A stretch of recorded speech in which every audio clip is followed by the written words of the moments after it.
Hi, my name is Emily. I'm the Restoration Project Manager for the Scappoose Bay Watershed Council here at Godfrey Park in the city of St. Helens, Oregon. Earlier today, we did a wonderful ivy pulling project, and we decided that we should help teach people how they themselves can safely remove ivy. So what I'm holding right here in my hands is English ivy, Hydera helix. This plant is a notorious plant in the Pacific Northwest. It overtakes forests and riparian areas, and it can also kill and strangle trees. However, when you want to do ivy removal projects, there are a couple of key things you need to keep in mind to make sure that you are being safe, you are safely removing the plant, and you are successfully removing the entire plant from the area. So this is what happens when ivy is allowed to kind of go unchecked in the environment. It creates these very thick mats, as you can see. And because it's such a dense mat, it's very difficult for plants to grow. So when you're out in a natural area, you want to basically remove all of the ivy so that we can allow our native plants to grow and establish. But ivy, as many of you will know, is what we call a rhizonomous plants. It grows in long vines that have little rootlets that attach into the ground, and sometimes they can be very difficult to remove, but you have to get every single piece of vine because even a small section that's left behind could reroot and sprout, which could then start the whole problem over again. So when you are pulling ivy from the ground, first thing you want to do is work your fingers underneath and try to follow the vine. If you can follow each individual vine back to where it connects into the earth, you're going to be able to pull them all up.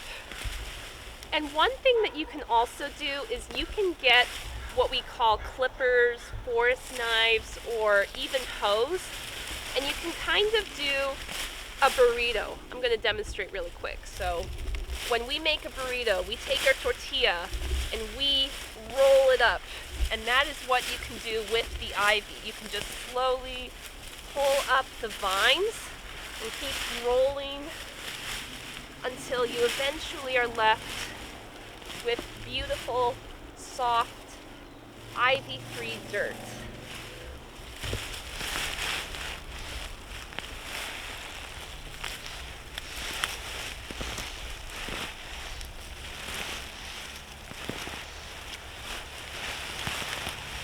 That you know how to safely remove ivy when it's on the ground, this is the next big challenge.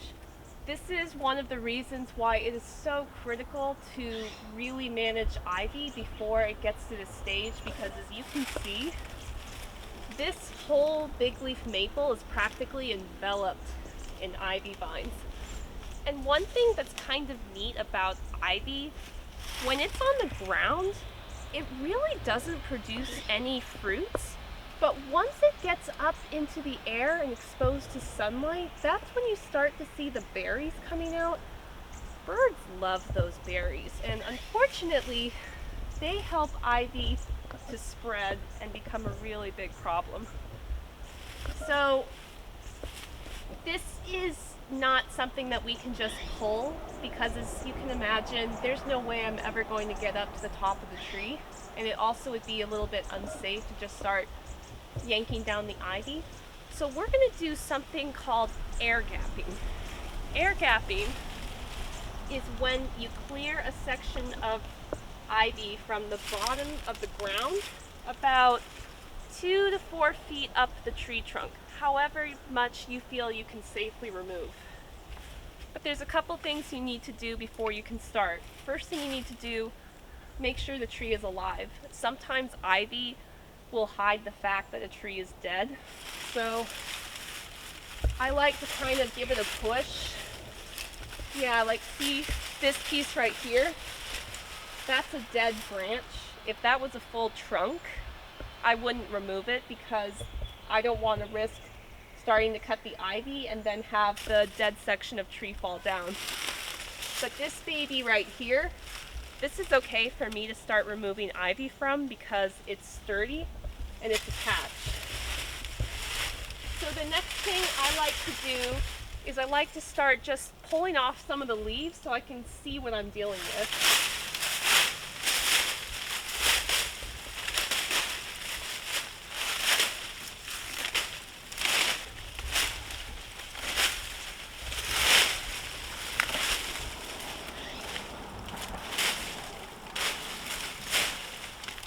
Okay, so now I have a picture of what I'm looking at, and as you can see, this is an incredibly thick vine. And if we don't cut it, it's just going to continue sending up sprouts and vines that are going to continue to make this problem even worse than it is. However, sometimes the vines you'll be dealing with are too small for the common tools of the trade, those being clippers and a handsaw. I've seen ivy that was 6 inches in diameter at the vine. Sometimes you need a chainsaw to really get rid of stuff that big. So if you run into anything that is bigger than about that, like the size of a grapefruit or a small baby watermelon, don't try to remove it yourself. Either contact someone from the city to see if they can help you, or contact an arborist. Let the professionals handle that.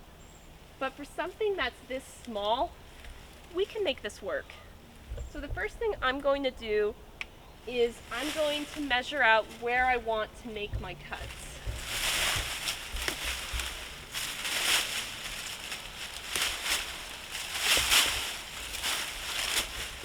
And so for me, right down here, this is where I want to make my cuts because this is closest to the ground. So if I kill this vine, I'm going to eventually cause a lot of the other vines way up high to die.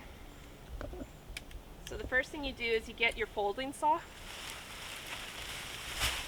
Make sure you're on stable ground and start sawing.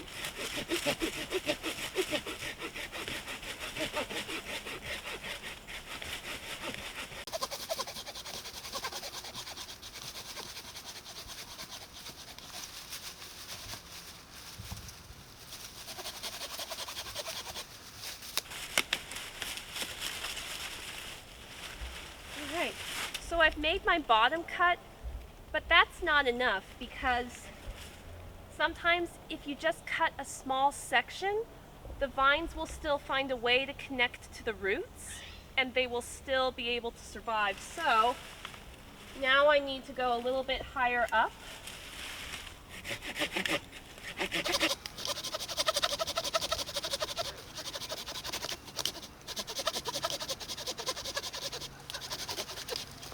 It can take a while, so you might as well start thinking of your grocery list or whatever task you have at hand while you're working.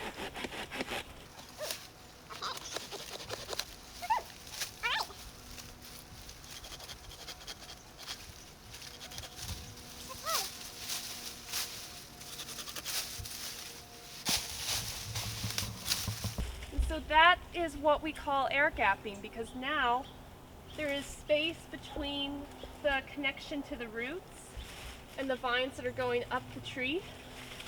So the next thing you want to do is just walk around the whole trunk and make sure that you get any other vines as well.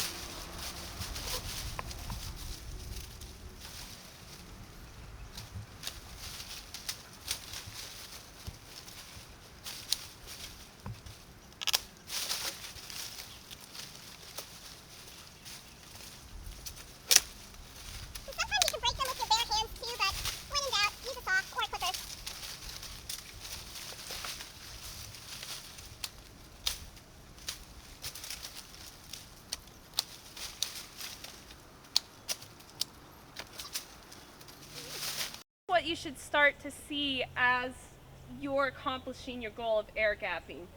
Because if this were just the tree and not a branch, you would be able to see a clear section of ivy. In fact, I think what we'll do is we'll do some magical editing so that we can then show you a finished air gapping tree. Away we go. Ta-da! So this is a perfect example of a finished air gapped ivy tree.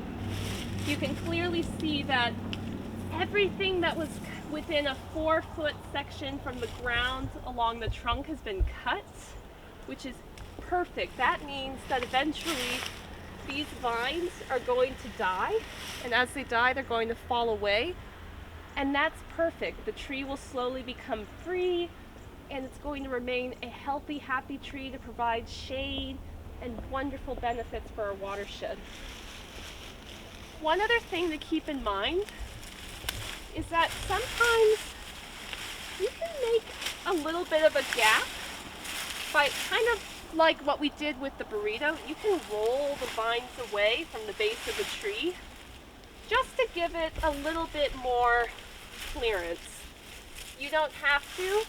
It's, you know, honestly, I could just leave the tree the way it is and it would be perfect, but I'm a restoration project manager and kind of a perfectionist, so I really need to make sure it's an A grade. A+ air gapped ivy tree. We've got nice clear section from the ground about 2 to 4 feet up the trunk. We've got a nice cleared section around the tree, but you don't have to go that extreme. If the only thing you can do is just cut a section from the ground up the trunk, that's enough. That will allow the ivy going up the tree to die, and it will do a lot of good for the environment. So we would just like to end this video by saying thank you so much for watching it. We hope you decide to come to some of our ivy pull events in the future. You can also check out the Scappoose Bay Watershed Council website for more volunteering opportunities or to find out how you can help your watershed. We hope you enjoy this video and you check out the City of St. Helens website for other volunteering opportunities, and have a wonderful day. May you enjoy your parks.